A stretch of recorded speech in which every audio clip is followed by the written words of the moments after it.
اعوذ باللہ من الشیطان الرجیم۔ آج سے ہم شروع کرتے ہیں بک خود سے خدا تک، چیپٹر نمبر 1۔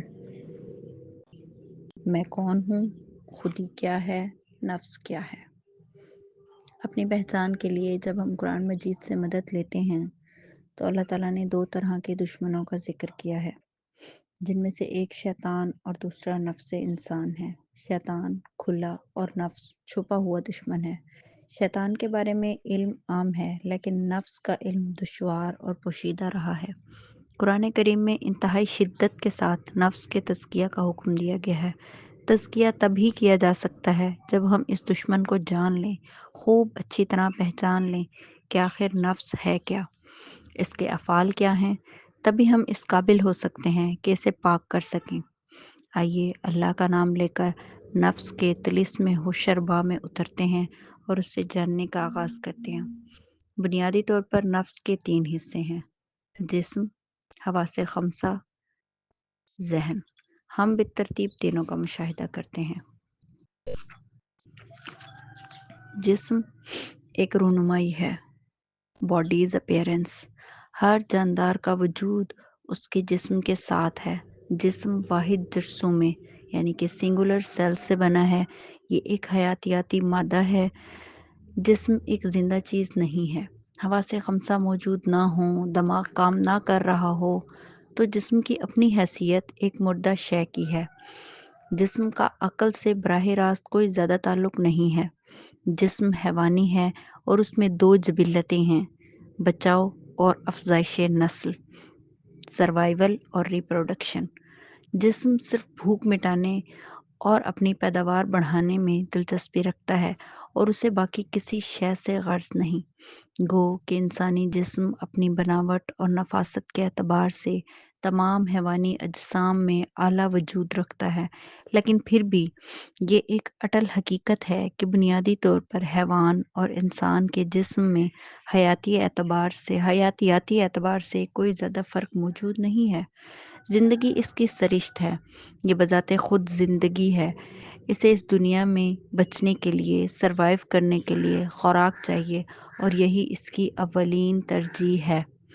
بھوک مٹانے کے بعد یہ خود کو ابدی کرنا چاہتا ہے، لازوال ہونا چاہتا ہے۔ اس کے لیے اس کے پاس صرف یہی ایک راستہ بچتا ہے کہ وہ اپنی نسل کو سیکس سے آگے بڑھائے۔ اس کے لیے یہ کسی لذت کا طلبگار نہیں۔ لذت یعنی کہ پلیجر جسم کا نہیں، ذہن کا مسئلہ ہے۔ اسے تو صرف خود کو آگے بڑھانا ہے، آرگنزم کو ڈیلیور کرنا ہے تاکہ زندگی قائم رکھ سکے۔ یہی اس کی عقل ہے اور اتنا ہی اس کا مقدر ہے۔ یہ مٹی سے بنا ہے۔ انسان کو اسی دنیا میں ایک لباس کی صورت عطا کیا جاتا ہے، ایک ایسا لباس جو انسان کا اپنا نہیں بلکہ اس زمین کا ہے۔ وجود اس دھرتی کا ہے جو موت کے وقت اس دھرتی کو سونپ دیا جاتا ہے، جیسے کوئی ادھار کو لوٹا دیتا ہے۔ اسی طرح مٹی کا وجود مٹی واپس لے لیتی ہے، یہاں تک کہ انسان روز قیامت دوبارہ اٹھائے جائیں، ان کے وجود کو اسی مٹی میں ضم ہو جانا ہے، فنا ہو جانا ہے، مٹی کو مٹی میں مل جانا ہے۔ جسم نہیں جانتا کہ وہ زندہ ہے یا مردہ، اسے کوئی خبر نہیں کہ تکلیف کیا شے ہے۔ یہ سب تو اسے ذہن بتاتا ہے، حواس بتاتے ہیں۔ اس بات کو ایک مثال سے سمجھتے ہیں۔ فرض کیجئے ایک شخص کو میز پر لٹا کر اس سے اس کا نام، بیوی، بچے، تعلیم اور کاروبار کا پوچھا جائے۔ جواب ملنے کے بعد اس کے دونوں بازو کاٹ دیے جائیں اور پھر یہی پوچھا جائے تم کون ہو، تو جواب پہلے والا ہی ملے گا۔ پھر دونوں ٹانگیں بھی جسم سے جدا کر دی جائیں اور وہ شخص میز پر پڑا ہو، محض ایک دھڑ ہی رہ جائے، تب بھی اس کا نام، تعلیم، کاروبار، گھر بار، بیوی بچے وہی رہیں گے۔ اس کا صاف مطلب ہے کہ وجود شخصیت کا ایک حصہ ضرور ہے، لیکن مکمل شخصیت ہرگز نہیں ہے۔ پھر وہ کون ہے جو جسم سے ماورا ہے؟ یہ صرف جسم کا وہ تعارف ہے جو تزکیہ نفس کے لیے انسان کو درکار ہے، وگرنہ جسم اللہ رب العزت کی حسین ترین تخلیق ہے۔ اس کے اندرونی اور بیرونی اعضاء کی تخلیق پر قیامت تک بھی غور کیا جاتا رہے تو کبھی بھی یہ پتہ نہ چل پائے گا کہ یہ آخر ہے کیا۔ آج سے تقریباً 30 سال پہلے جا کر دیکھیں کہ سائنس اس جسم کو اتنا کم جانتی تھی، اتنا انڈر ایسٹیمیٹ کر رہی تھی کہ ہر بیماری کے لیے صرف ایک ہی ڈاکٹر ہوا کرتا تھا۔ لیکن پھر انسان کو احساس ہوا کہ یہ اتنا آسان نہیں ہے، تو ہر عضو کی اسپیشلائزیشن کا دور شروع ہوا، حتیٰ کہ دانتوں کے لیے 7 سال کی طبی تعلیم لازمی قرار پائی۔ جتنا اندر اترتے چلے جاتے ہیں اتنا ہی راز الجھتا چلا جاتا ہے، حتیٰ کہ بات کلوننگ سے بڑھ کر میوٹیشن تک جا پہنچی ہے۔ جسم کو تا قیامت پڑھا جاتا رہے گا۔ اسی طرح حواس کی اپنی ایک الگ دنیا ہے، جس کے اپنے اسرار ہیں اور اپنے کمالات۔ حواس بنیادی طور پر 5 ہوتے ہیں: دیکھنا، سائٹ، ہیئرنگ، سننا، ٹیسٹ، چکھنا، اسمیل، سونگھنا، ٹچ، محسوس کرنا۔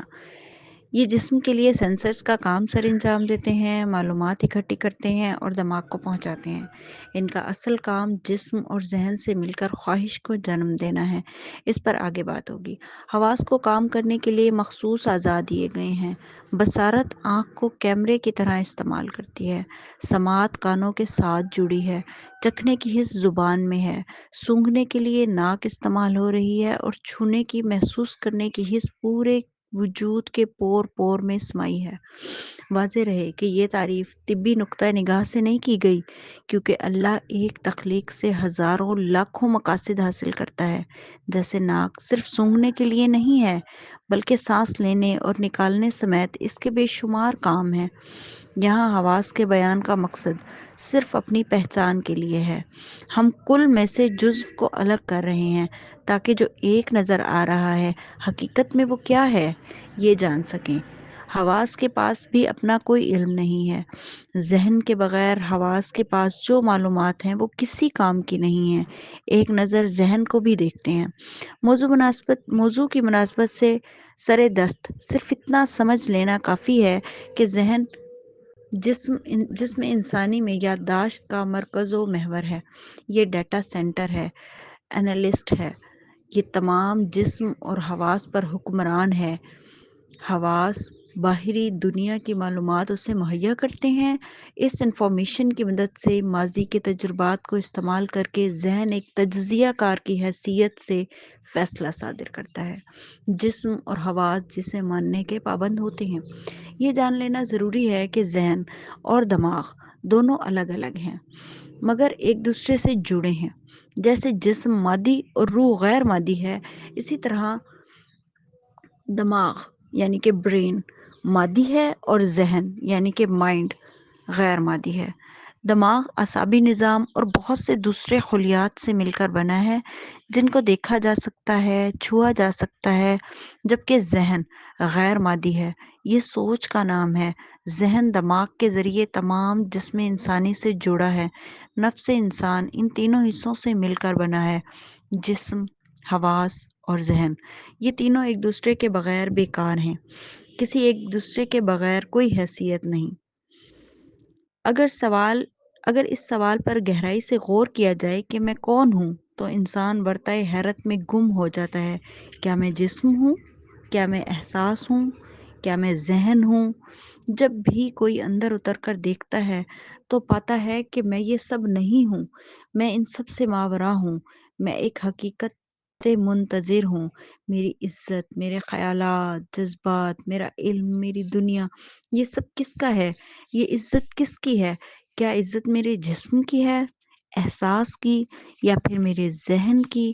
ان سوالوں کے جواب جاننے کے لیے آئیے نفس کی تہ در تہ گہرائیوں میں اترتے ہیں، اور اس کو ہم کل کریں گے انشاءاللہ۔